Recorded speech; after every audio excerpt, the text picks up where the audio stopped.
sigue generando polémica entre el Congreso y el Gobierno. Para conocer más, vamos a tomar contacto con Francisca Cárdenas desde Valparaíso. Francisca, cuéntanos cómo estás. Buenas tardes. Hola, ¿cómo estás? Muy buenas tardes. Y distintas críticas, principalmente de la oposición, en torno al monto de 33.000 pesos establecido a través de este veto presidencial, esta herramienta del gobierno para poder reponer elementos relevantes que se cayeron en la discusión, se rechazaron en la discusión en sala el pasado 9 de julio por parte de los senadores con respecto a las multas, al voto de extranjeros. Ahora queda establecido para electores. En un comienzo, por parte del gobierno, se pretendía que fuera solamente para ciudadanos habilitados para sufragar que se enfrentaran a las multas, pero ahora es para electores, es decir, para extranjeros también habilitados para sufragar. En torno al monto, la oposición, la derecha ha dicho que es una burla. En torno a lo que es también el feriado irrenunciable, esto quedó establecido para el domingo 27 de octubre solamente. Algunos pedían que fueran los 2 días de estas elecciones y esta reforma electoral que establece finalmente que se pueda ir a sufragar en 2 días, el próximo 26 y 27 de octubre. Pero también ha habido otras críticas con respecto a lo que fueron las negociaciones del ministro de la SECPRES, Álvaro Elizalde, para llegar a consensos políticos para poder establecer este veto presidencial, y también algunas críticas a lo que fueron las 2 versiones del veto, porque hubo 2 versiones. Una que, según los parlamentarios, excluía a mujeres embarazadas mayores de 70 años y también cuidadores de la multa, y otra final, que es la que se dio cuenta en sala, y ahí ya se podía decir oficialmente que estaba ingresado el veto, que no tenía esta excepción. Escuchemos qué dijo la ministra del Interior, Carolina Toa.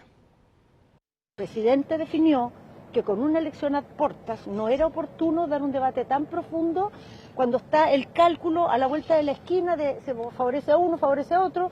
Entonces lo que hizo a través del veto es buscar la solución más prudente que recoja un camino de salida, dado que el Parlamento en esto se dividió mitad a mitad, para no generar ahora un conflicto que no sería de nada oportuno con una elección tan cerca. Y en ese sentido, voto obligatorio, multa para todos, dentro del rango que estaba la multa anterior. Si la multa nunca se ha cobrado multas mayores a esto. Siempre ha sido, empezaba a ir hasta 3 UTM, pero en la práctica siempre se ha cobrado esta multa.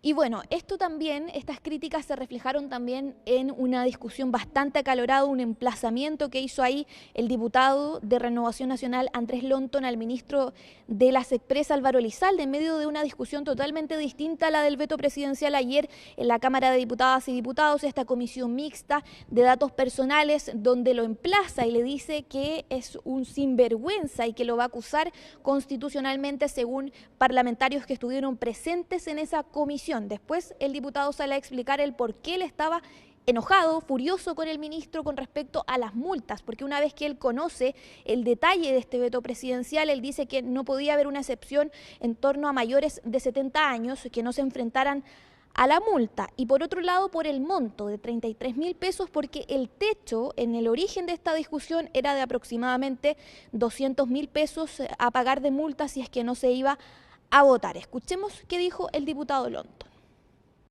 Me enojé porque sentí que era una sinvergüenzura, como lo dije. ¿Usted dijo sinvergüenza al ministro? No, a ver, yo no recuerdo haberle dicho sinvergüenza, lo que yo sí recuerdo haber dicho que era una sinvergüenzura. Y fui muy duro con el ministro y le dije que lo iba a acusar constitucionalmente, lo reconozco.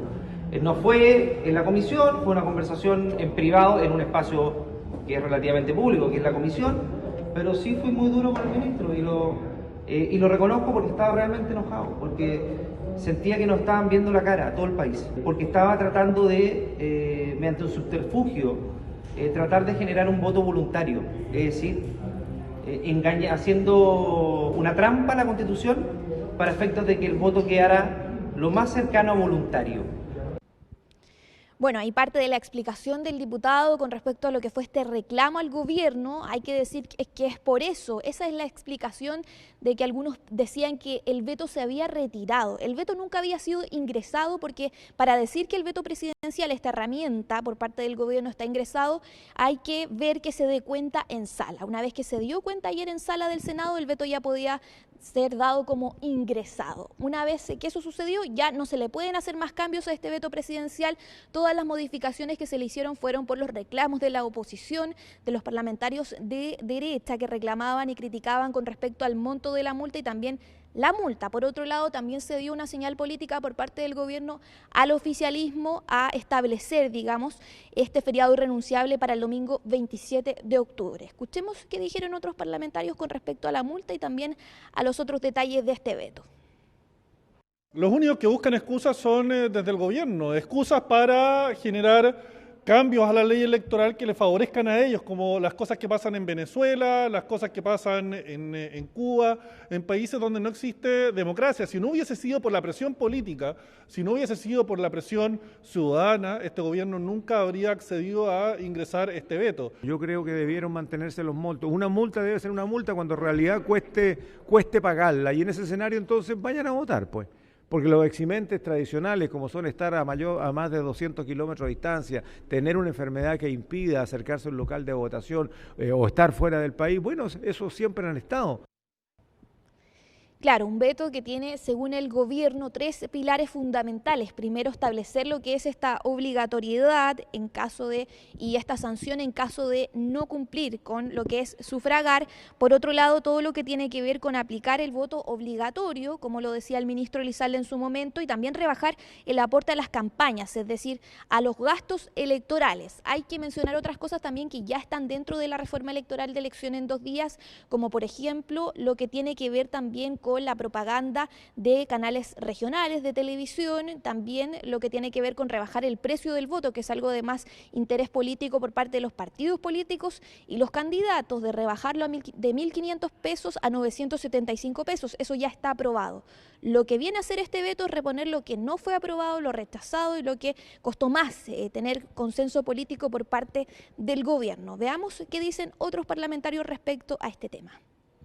Yo creo que la señal que se dio durante los puntos de prensa ayer, donde el ministro Álvaro Elizalde anunció la presentación del veto presidencial en conjunto con parte de la mesa del Senado, lo acompañaba el senador Matías Walker, habla de que hay un respaldo a una decisión de veto presidencial que va a establecer las sanciones adecuadas para los que, estando obligados a ir a sufragar, no lo hagan, y va a definir de manera meridiana la mayoría de las polémicas que han existido.